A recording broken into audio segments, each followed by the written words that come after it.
إياك نعبد وإياك نستعين اهدنا الصراط المستقيم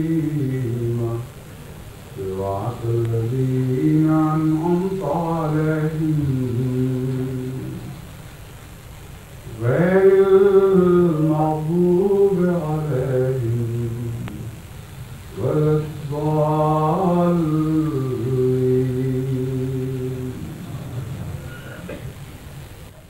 کچھ عرصے سے نماز سے متعلق خطبات کا سلسلہ جاری ہے، اور یہ سلسلہ اس غرض سے شروع ہوا تھا کہ وہ احباب جماعت جو نماز سے محبت تو رکھتے ہیں لیکن استفادے کی طاقت نہیں رکھتے، ان کی مدد کی جائے اور انہیں سمجھایا جائے کہ 5 وقت نماز سے کس طرح زیادہ سے زیادہ فائدہ اٹھایا جا سکتا ہے، اور کس طرح نماز سے محبت میں مزہ حاصل کیا جا سکتا ہے۔ حقیقی محبت وہی ہے جس میں مزہ ہو، ورنہ محبت کی 2 قسمیں ہیں۔ ایک عقیدے کی محبت ہوا کرتی ہے، اس محبت کے نتیجے میں انسان اپنے آپ کو بعض اعمال پر مجبور کر لیتا ہے، لیکن ان اعمال میں لذت حقیقی محبت سے پیدا ہوتی ہے۔ اس سلسلے میں ایک عرصہ تک سورہ فاتحہ کے مضامین پر خطبات ہوتے رہے۔ اب میں بقیہ نماز سے متعلق کچھ عرض کروں گا۔ پہلی بات تو قابل توجہ یہ ہے کہ ہر حرکت کے وقت ہمیں سکھایا گیا ہے کہ اللہ اکبر کا اقرار کریں، سوائے 2 حرکات کے، یعنی رکوع سے اٹھتے وقت اور سلام پھیرتے وقت۔ ان کا جب موقع آئے گا تو ان پر وہاں گفتگو ہوگی۔ اللہ اکبر حرکت کے ساتھ کیا تعلق رکھتا ہے؟ دراصل انسان زندگی میں ذہنی اور جسمانی جتنی بھی حرکات ایک پہلو سے دوسرے پہلو کی طرف، ایک حالت سے دوسری حالت کی طرف کرتا ہے، اس کے ہمیشہ 2 محرکات ہوا کرتے ہیں، ایک خوف اور ایک حرص۔ خوف کے نتیجے میں انسان ایک پہلو سے دوسرے پہلو کی طرف منتقل ہوتا ہے، یہاں تک کہ سوتے میں جب آپ کروٹ بدلتے ہیں تو اس کی بھی یہی وجہ ہے، کیونکہ جس پہلو پہ آپ لیٹے رہتے ہیں کچھ عرصے کے بعد وہاں تکلیف شروع ہو جاتی ہے، اور تکلیف سے بھاگنے کے لیے آپ حرکت کرتے ہیں۔ وہ لوگ جن کو انتہائی پرسکون نیند آتی ہے وہ ایک ہی کروٹ پر پڑے رہتے ہیں، کیونکہ نیند کے غلبے کی وجہ سے ان کو یہ احساس نہیں رہتا کہ ایک پہلو پہ لیٹے لیٹے ان کو تکلیف شروع ہو چکی ہے۔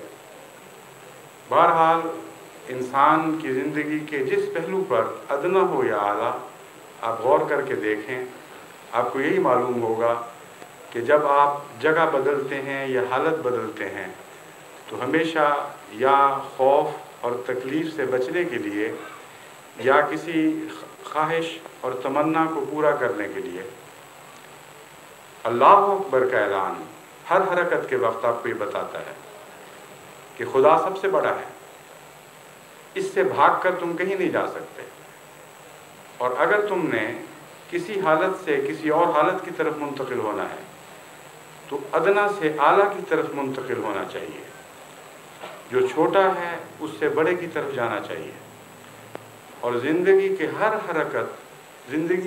حرکت اس غرض سے ہو کہ تم اس ذات کے قریب تر ہوتے چلے جاؤ جو اکبر ہے۔ یہ بہت ہی گہرا اور وسیع مضمون ہے، اس کی تفصیل میں جانے کا وقت نہیں، لیکن میں سمجھتا ہوں کہ اشارہ کافی ہے۔ اس مضمون پر جب نماز پڑھنے والا غور کرے گا تو اس کے لیے اور بھی مضامین کی کھڑکیاں کھلتی چلی جائیں گی، اور نماز کی باہر کی حالت بھی عبادت بنتی چلی جائے گی، کیونکہ اللہ اکبر کا پیغام نمازی کے لیے صرف نماز کی حالت میں پیغام نہیں بلکہ ساری زندگی کا پیغام ہے، اور حرکت و سکون کا تمام فلسفہ اس میں بیان ہو گیا ہے۔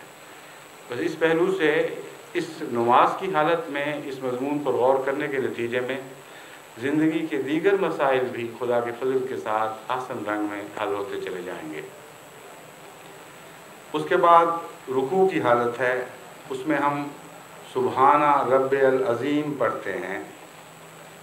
اکثر لوگ غفلت کی حالت میں یہ پڑھتے ہوئے گزر جاتے ہیں، ان کو علم نہیں کہ وہ کیا کہہ رہے ہیں۔ اس مضمون پر 2-3 پہلو خاص طور پر توجہ کے لائق ہیں۔ اول یہ کہ عظیم کے کیا معنی ہیں۔ عظیم کے معنی بڑا ہے۔ کن معنوں میں بڑا؟ اکبر کے معنی، اکبر میں جو بڑائی کے معنی ہیں وہ مقابلتاً بڑائی کے معنی ہیں، اور اکبر کا مضمون عظیم سے مختلف ہے۔ عظیم اپنی ذات میں ایک ہیبت اور ایک جلوہ رکھتا ہے۔ ہیبت کا ایسا جلوہ جو قریب سے دکھائی دے۔ جب بھی آپ کسی کو عظیم سمجھتے ہیں، اس کو عظیم سمجھنے کے لیے ایک تو دور کا نظارہ ہے، وہ کانوں کے ذریعے آپ کو بتایا جاتا ہے یا دور سے آنکھوں کے ذریعے دکھایا جاتا ہے کہ فلاں چیز عظیم ہے، لیکن اس کی عظمت کا احساس اس کے قریب آئے بغیر نہیں ہوا کرتا۔ جب تک آپ کسی پہاڑ کے دامن میں نہ پہنچے، آپ کو یہ علم نہیں ہو سکتا کہ پہاڑ کن معنوں میں عظیم ہے۔ ہمالہ کی باتیں ہم نے بھی سن رکھی تھیں، مگر جب ہم ہمالہ کی طرف روانہ ہوئے اور ہمالہ کے دامن میں پہنچے اور بلند و بالا چوٹیوں کا قریب سے مشاہدہ کیا، تب ہمیں معلوم ہوا کہ پہاڑ کی عظمت کیا ہوا کرتی ہے۔ اسی طرح وہ انسان جو عظیم کہلاتے ہیں، دور کے نظارے میں وہ عظیم مانے تو جاتے ہیں، لیکن ان کی عظمت کا احساس نہیں ہوا کرتا۔ عظمت کا احساس ہمیشہ قرب سے ہوا کرتا ہے۔ یہی وجہ ہے کہ حضرت اقدس محمد مصطفیٰ صلی اللہ علیہ وآلہ وسلم کی عظمت در حقیقت ان لوگوں پر روشن ہوئی جو آپ کے قریب تھے، اور وہ جو دور کے زمانوں میں پیدا ہوئے، ان پر بھی آپ کی عظمت کو ظاہر کرنے کے لیے روحانی قرب کا نظام جاری فرمایا گیا۔ حضرت اقدس مسیح موعود علیہ السلام نے بھی آپ کو قریب سے دیکھا، اور یہی وجہ ہے کہ آپ کے قرب کی وجہ سے ہمیں بھی قرب نصیب ہوا، اور ہم نے بھی حضرت اقدس محمد مصطفیٰ صلی اللہ علیہ وآلہ وسلم کی عظمتوں کا قریب سے نظارہ کیا۔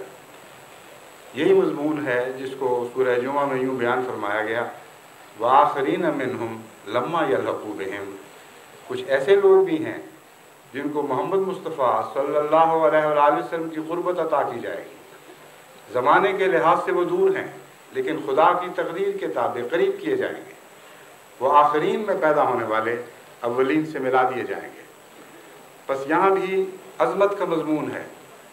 جب تک کسی کی عظمت اس کے قرب سے ظاہر نہ ہو، اس وقت تک اس عظمت کے نتیجے میں، عظمت کے احساس کے نتیجے میں انسان کے اندر تبدیلیاں پیدا نہیں ہوا کرتی۔ بس سبحانہ رب العظیم کا مضمون سمجھنے کے بعد انسان کو یہ معلوم ہو جاتا ہے کہ ہم نے سورہ فاتحہ میں جس خدا کی عظمت کا نظارہ کیا تھا، اس خدا کے قریب تر ہو گئے ہیں، اور اتنا قریب ہوئے ہیں کہ اس کے حضور جھک گئے اور اس کی اطاعت کو قبول کر لیا۔ ورنہ دور کا خدا اطاعت کروانے کے لیے کافی نہیں۔ خدا کی اطاعت حقیقی معنوں میں تبھی ہو سکتی ہے جب اس کی عظمت کا احساس ہو، اور عظمت جیسا کہ میں نے بیان کیا ہے قرب کو چاہتی ہے۔ بس رکوع نے اس مضمون کو مکمل کر دیا، یہ اطاعت کی حالت ہے۔ چنانچہ قرآن کریم نے اس مضمون کو یوں بھی بیان فرمایا، وَارْكَعُوا مَعَ الرَّاكِعِينَ۔ یہ مطلب نہیں ہے کہ جہاں تم لوگوں کو رکوع کرتے ہوئے دیکھو تم بھی ساتھ اسی طرح بدن جھکا کر رکوع کر لو۔ مراد یہ ہے کہ جہاں بھی تم اطاعت کرتے ہوئے خدا کے بندوں کو دیکھو، تم بھی اسی طرح اطاعت میں ساتھ شامل ہو جایا کرو، کیونکہ خدا کی اطاعت کا مضمون زندگی کے ہر شعبے پر، ہر حال پر حاوی ہے۔ اس پہلو سے جب آپ سبحان رب العظیم، سبحان رب العظیم، سبحان رب العظیم کہتے ہیں تو عظمتوں کا مضمون بھی بدلتا چلا جاتا ہے۔ عظمتیں ہر صورت حال پر مختلف رنگ میں اطلاق پاتی ہیں۔ پہاڑ کی عظمت اور ہے، ایک جانور کی عظمت اور ہے، ایک انسان کی عظمت اور ہے، اور خدائے ذوالعالی والمجد کی عظمت اور ہے، ذوالمجد والعلا کی عظمت اور ہے۔ وہ خدا جس کو عظمت کو سورہ فاتحہ نے ہمیں سے سمجھایا، اس کی عظمت کو قریب سے دیکھنے کے نتیجے میں بے اختیار روح رکوع میں جاتی ہے، اور جسم کا رکوع اس کے تابع ہوتا ہے، اس سے پہل نہیں کرتا۔ پس جب آپ قیام کے وقت کے مضامین کو خوب اچھی طرح سمجھ کر پڑھ لیں تو اس وقت آپ کے دل پر ایک ایسی کیفیت طاری ہونی چاہیے جس کے نتیجے میں روح جھکتی ہو اور بدن بھی ساتھ جھکنے کا ارادہ کرے، جھکنے کے لیے بے اختیار ہو جائے۔ ایسی حالت کا نام رکوع ہے۔ اور اس کے بعد جب آپ عظمت کے مضمون پر رکوع کی حالت میں غور کریں گے تو 3 دفعہ کا یہ اعتراف کہ سبحان رب العظیم آپ کو بہت ہی مختصر سا نظر آئے گا۔ اس لیے ساری زندگی کے رکوعوں کے لیے آپ کے لیے مختلف سوچوں کا انتظام فرما دیا گیا ہے۔ العظیم لفظ اور سبحان رب العظیم میں ایک ایسا خوبصورت مضمون ہے جو ختم نہ ہونے والا ہے، اور ہر انسان اپنی کیفیت کے مطابق، اپنے حالات کے مطابق، اس وقت کے اپنے رب سے تعلقات کے مطابق اس کی عظمتوں کے مختلف تصورات سے سبحان رب العظیم میں نئے رنگ بھر سکتا ہے۔ علاوہ ازیں یہ قابل غور بات ہے کہ سورہ فاتحہ نے تو ایک خدا سے غائبانہ تعارف کروایا، اور اس خدا کو آپ نے نصف سورت کے بعد مخاطب کرنا شروع کیا، لیکن وہ متخاطب جمع کی حالت میں ہے۔ الحمدللہ رب العالمین تمام کائنات پر حاوی خدا ہے، کوئی ایک وجود بھی اس کی ربوبیت سے باہر نہیں ہے، اور اس کی حمد کا ترانہ خواہ انسان باشعور ہو، خواہ زندگی کی دوسری شکلیں ہوں، خواہ جمادات ہوں، وہ سارے اپنے اپنے رنگ میں ہمیشہ گاتی چلی جاتی ہیں۔ لیکن یہ ایک عام حالت ہے، اس میں ذاتی تعلق کا پیدا ہونا ابھی انتظار چاہتا ہے۔ اس انتظار کی حالت کو خدا نے ایاک نعبد و ایاک نستعین کے ذریعے ختم فرما دیا، اور ایک ذاتی تعلق قائم فرما دیا اس رب سے جو سب کا سانجا رب ہے۔ لیکن یہاں بھی اجتماعی رنگ ہے۔ ہم اے خدا تیری عبادت کرتے ہیں، یا تیری عبادت کرنا چاہتے ہیں، یا تیری عبادت کریں گے اور تیری ہی عبادت کریں گے، لیکن مدد بھی تجھ سے چاہیں گے۔ لیکن یہاں ابھی تک ایسا تعلق قائم نہیں ہوا کہ آپ یہ کہہ سکیں کہ میرا رب ہے۔ یہ تعلق ایک اگلا قدم ہے تعلق کا، اور یہ تعلق اطاعت کے بغیر قائم نہیں ہوا کرتا۔ زبانی تعریف کے ذریعے کوئی چیز آپ کی نہیں ہو سکتی، جب آپ عمل کی شکل میں اس کا بننے کی کوشش کرتے ہیں تب وہ آپ کی ہو جاتی ہے۔ تو رکوع نے بتایا کہ وہ رب جو آپ سب کا ہے وہ آپ کا بھی تو ہونا چاہیے، یعنی آپ کی ذات کا بھی تو ہونا چاہیے، اور اگر آپ واقعی اس کی تعریف سچے دل سے کر رہے ہیں اور اسی سے دعائیں کر رہے ہیں تو اس کو اپنانے کے لیے آپ کو خود ذاتی طور پر اس کے سامنے سر جھکانا ہوگا اور اطاعت کرنی ہوگی۔ جب آپ اطاعت کے ذریعے اس کے ہوں گے تب آپ کو یہ حق دیا جائے گا کہ یہ اعلان کریں سبحان رب العظیم، سبحان رب العظیم، پاک ہے میرا رب، پاک ہے میرا رب، پاک ہے میرا رب، اور بڑی عظمتوں والا ہے، بڑی عظمتوں والا ہے، بڑی عظمتوں والا ہے۔ پاک کن معنوں میں ہے؟ آپ کا رب پاک کن معنوں میں ہے؟ عظمتوں والا کن معنوں میں ہے؟ اور آپ کا رب کن معنوں میں عظمتوں والا ہے؟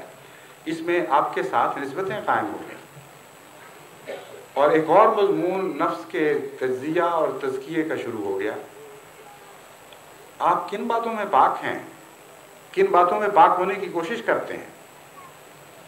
اگر بعض باتوں میں آپ پاک ہیں یعنی اپنی توفیق کے مطابق، اور بعض باتوں میں پاک ہونے کی کوشش کرتے ہیں تو آپ کو حق ہے کہ کہیں سبحان ربی، میرا رب پاک ہے، تاکہ یہ کہہ کر خدا سے مدد مانگیں اگر آپ میں عظمت کے نشان پائے جاتے ہیں یا سچی عظمت کے خواہاں ہیں اور اس کی طرف حرکت کر رہے ہیں، تو آپ کو یہ حق ہے کہ کہیں کہ سبحان رب العظیم، ہاں میرا رب عظیم ہے، اس نے مجھے عظمتیں عطا کی ہیں، وہ مجھے عظمتوں کی طرف لے کر روانہ ہوا ہے۔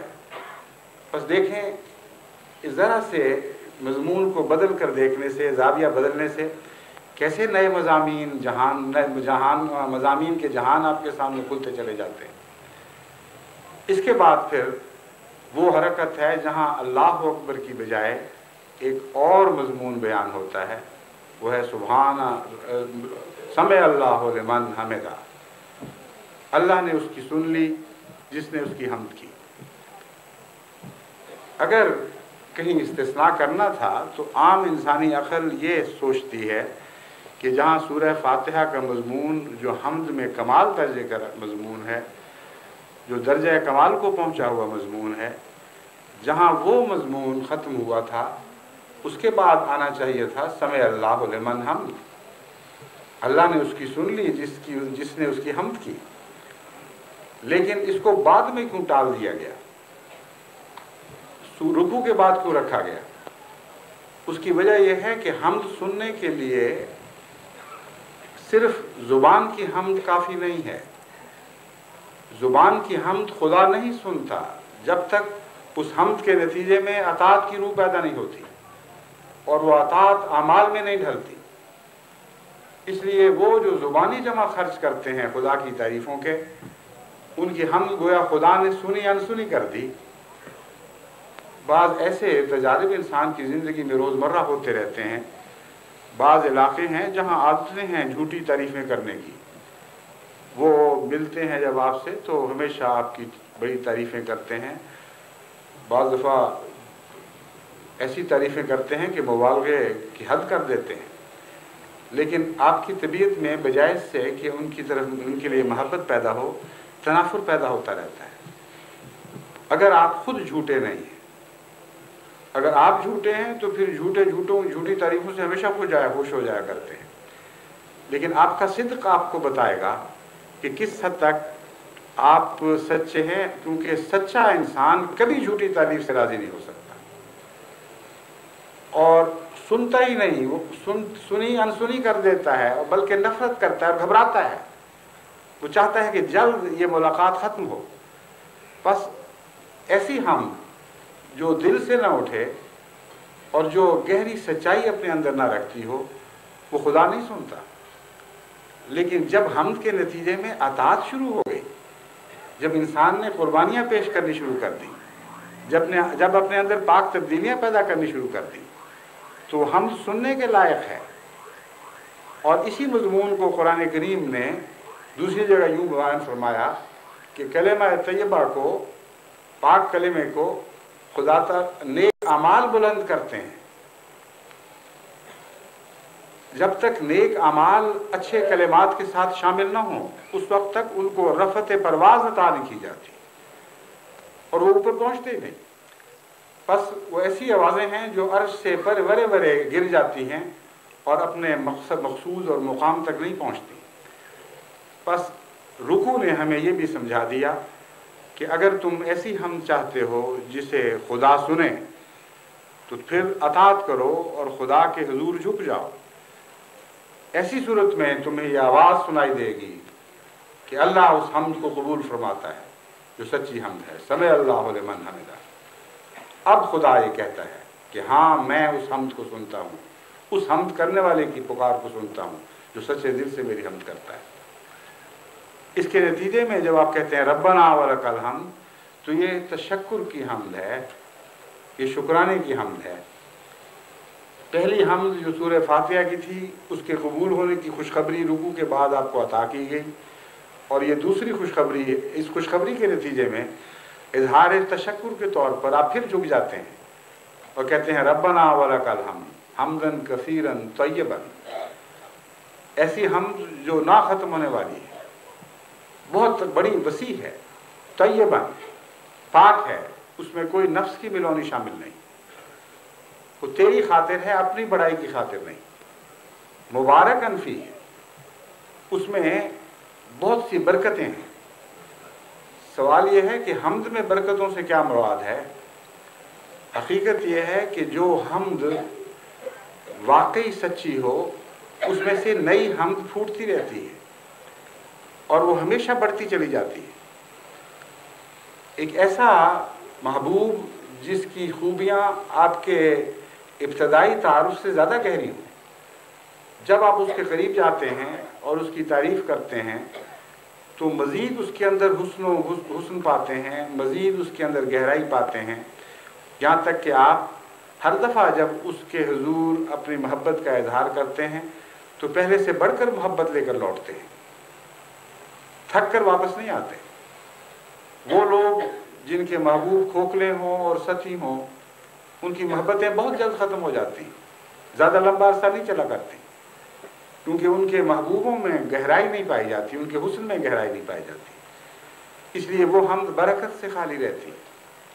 بس خدا تعالیٰ نے ہمیں یہ مضمون سمجھایا کہ تمہاری حمد سچی حمد وہی ہے جو برکتوں والی حمد ہو، جس میں ہمیشہ نشو و نما ہوتی رہے، جو بڑھتی چلے اور نئے سے نئے حمد کے مضامین تمہیں سوچتے چلے جائیں۔ اور حقیقت یہ ہے کہ خدا کے سوا کوئی ایسا وجود نہیں جس کی حمد برکتوں والی حمد ہو، ایسے ان معنوں میں کہ اس کی برکتیں نہ ختم ہونے والی ہیں۔ خدا تعالیٰ کی ہستی پر جتنا آپ غور کریں گے، اس کی صفات پر جتنا غور کریں گے، اس کے ماضی کے احسانات پر جتنا غور کریں گے، اس کے حال کے احسانات پر جتنا غور کریں گے، مستقبل میں اس سے جو کچھ چاہیں گے، ان سب مضامین کا عرصہ بہت ہی دراز ہے اور بہت ہی وسیع ہے، اور حمد جس حصے سے تعلق رکھنے والی بھی ہوگی اس حصے میں بھی وہ برکتوں والی حمد ہوگی اگر آپ سچے غور کی عادت ڈالیں اور دل ڈال کر حمد کرنے والے ہوں۔ اس کے بعد پھر اللہ اکبر ہے، اور وہاں آپ سجدے میں سبحان رب العالی، سبحان رب العالی، سبحان رب العالی کی تکرار کرتے ہیں۔ عظیم اور اعلیٰ میں کیا فرق ہے؟ عظیم تو محیط ہے ساری کائنات پر، اور ہر عظیم میں آپ سے دوری نہیں، آپ سے قرب کا مضمون ہے۔ قرب ان معنوں میں کہ آپ اس کی عظمت کے قریب آ گئے ہیں، قریب سے آپ نے جلوہ دیکھا ہے اور اس جلوے سے مروب ہو گئے ہیں، لیکن علو کے مضمون میں ایسی بلندی ہے کہ آپ محسوس کرتے ہیں کہ قریب آنے کے باوجود آپ اس کے ہمسر نہیں بن سکتے، وہ بہت بلند تر ہے، اور جتنا آپ اس کے قریب جاتے ہیں اتنا ہی اس کی بلندی کا احساس بڑھتا چلا جاتا ہے۔ یہ مضمون بھی حقیقت میں کوہ ہمالہ کے قرب سے بھی معلوم ہو جاتا ہے اور بلند عمارتوں کے تعلق میں بھی معلوم ہو جاتا ہے۔ آپ نے سنا ہوا ہے آئیفل ٹاور اتنا اونچا ہے، امپائر اسٹیٹ بلڈنگ اتنی اونچی ہے، ٹورانٹو کا سی این ٹاور اتنا اونچا ہے۔ دور سے دیکھیں تو اونچے تو ہیں مگر کوئی خاص دل پر اثر نہیں پڑتا، لیکن جب آپ قریب جاتے ہیں، ان کے دامن میں کھڑے ہو جاتے ہیں، تب آپ کو ان کی بلندی کا احساس ہوتا ہے۔ لیکن بعض ایسی بلندیاں ہیں جن کی بنیادیں آپ سے شروع نہیں ہوتی بلکہ وہ بلند تر ہیں، مثلا سماوات کی بلندیاں ہیں، وہ آپ کی پہنچ سے بالا ہیں۔ فرعون نے ایک دفعہ یہ کوشش کی اور قرآن کریم نے اس کا ذکر فرمایا ہے کہ میں ایسی سیڑھی بناؤں، ایسی بلند عمارت بناؤں جس پر چڑھ کر میں خدا کی بلندی کو خود نظارہ تو کروں کہ وہ اگر خدا ہے تو کتنا اونچا ہے اور کہاں ہے۔ یہ اس کی ذہنی پستی کا معراج ہے، لیکن اس نے ہمیں ایک سبق دیا، اور وہ سبق یہ دیا کہ الوف کا مضمون ایسا ہے جس کی بنیادیں آپ کے پاس نہیں ہیں، وہ بلند تر مقام پر ہے۔ اس طرح غالب نے کہا ہے منظر ایک بلندی پر اور ہم بنا سکتے، عرش سے پرے ہوتا کاش کے مقام اپنا۔ بس خدا کی بلندی کے لیے عرش سے پرے کے تصورات کی ضرورت ہے، اور اس بلندی کے تک پہنچنے کے لیے فرعونیت نہیں جو جسمانی بلندی کا تقاضا کرتی ہے، بلکہ عبودیت چاہیے جو گرنے اور اپنے نفس کو مٹا دینے کا تقاضا کرتی ہے۔